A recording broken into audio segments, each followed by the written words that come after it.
Well, good morning. We're going to continue on in our discussion of the forensics of environmental science, technology, and law.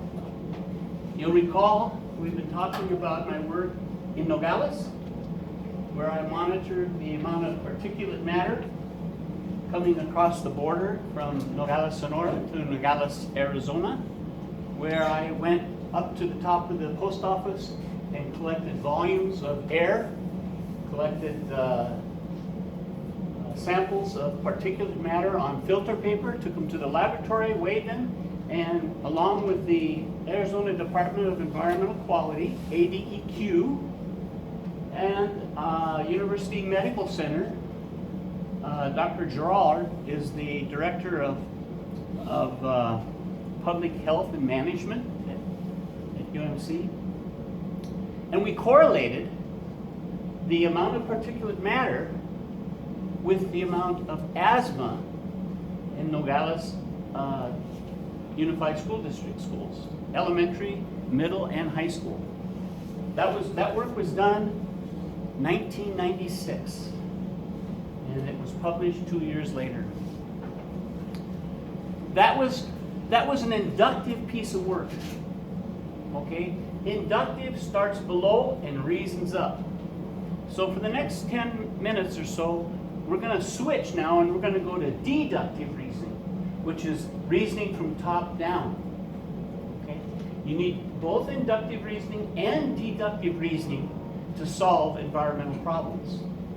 My work at the university, which I'll be explaining here briefly in a few minutes. No problems. Includes both inductive and deductive reasoning. The deductive part is going to be explained on this diagram, and the inductive part is going to be explained on this diagram. This article here, air pollution and cardiovascular disease. There is a connection between heart disease and air pollution. Cardiovascular illnesses, hypertension, high blood pressure, cognitive skills can be affected by pollution, skin diseases. We're going to get into that inductive work in a few minutes.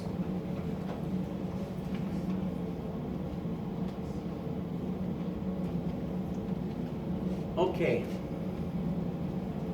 In this diagram here, I got to get on camera maybe. Hello. In this diagram here, I have a conceptual deductive reasoning. And on the x-axis, I've put 0 to 100% pollution. And I've graphed, conceptually now, this data has not been collected, the cost of health care to treat, the cost of treating cardiovascular illness, for example. As you increase the amount of pollution, the incidence of health problems increases, and thereby the cost. You reach a point in the curve, which is called the knee of the curve, yes? What does 100% pollution mean? Very contaminated. It's like one of the major cities in China. You can't see your hand in front of your face. So you reach a point in the knee of the curve in this exponential relationship where any small increase in pollution results in a huge increase in cost. So that's the cost of healthcare.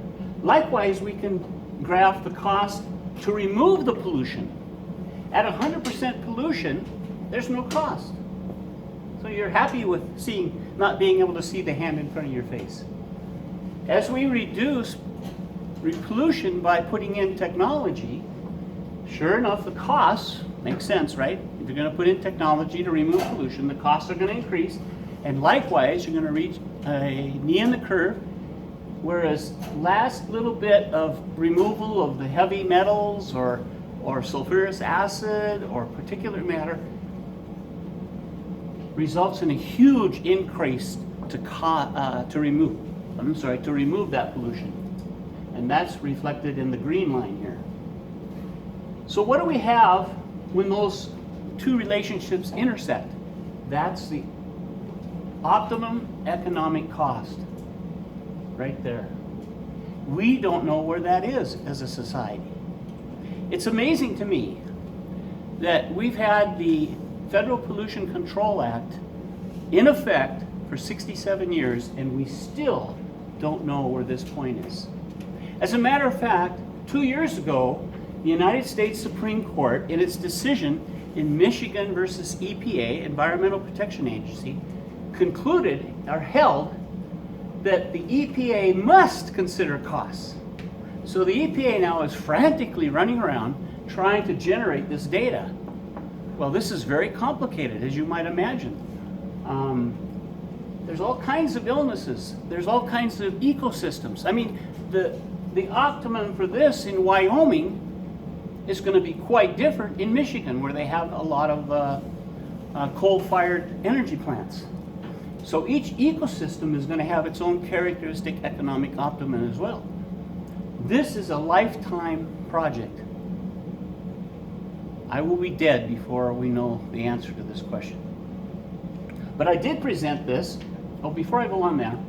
So over here is our current president, and he's in the process of deregulating. He wants to move to more pollution.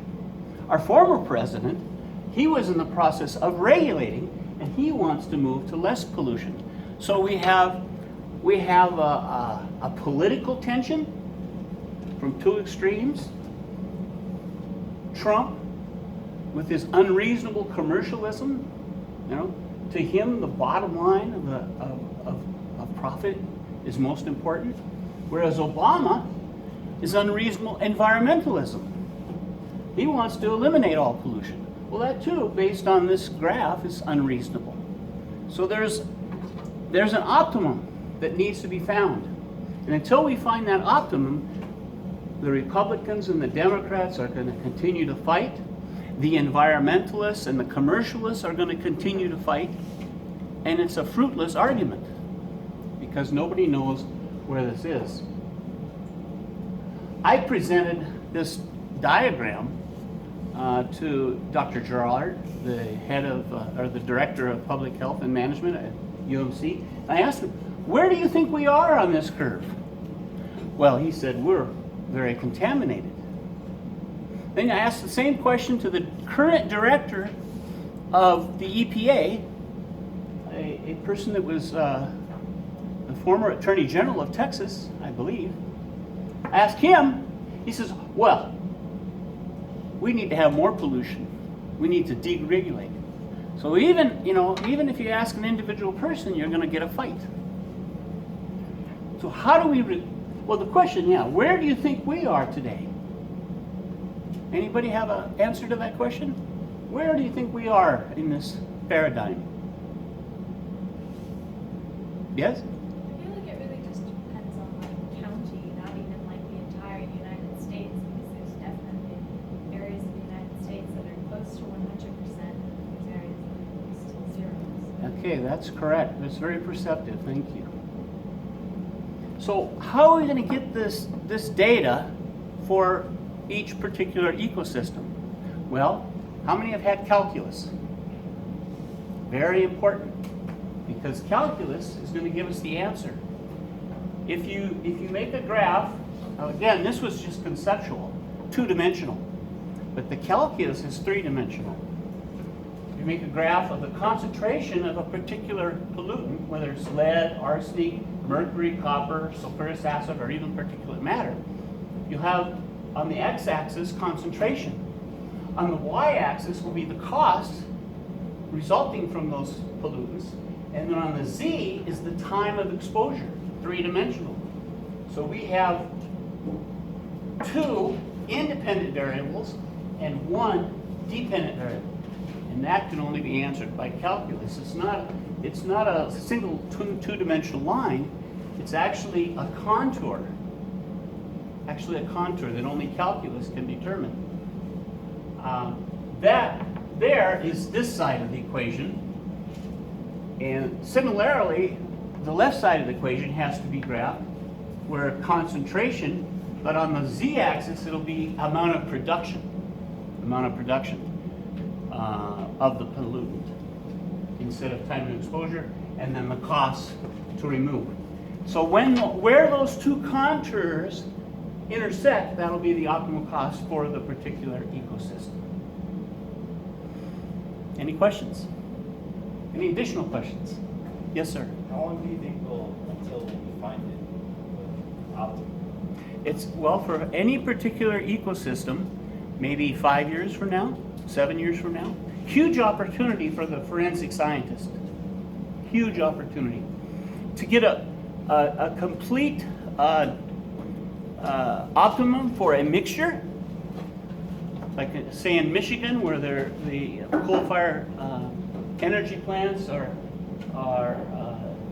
introducing lead and arsenic and mercury and copper and sulfurous acid to the environment. 10 years maybe? So, good question, thank you. So, at that, I'll conclude the video. Thank you for your attention. Adelante.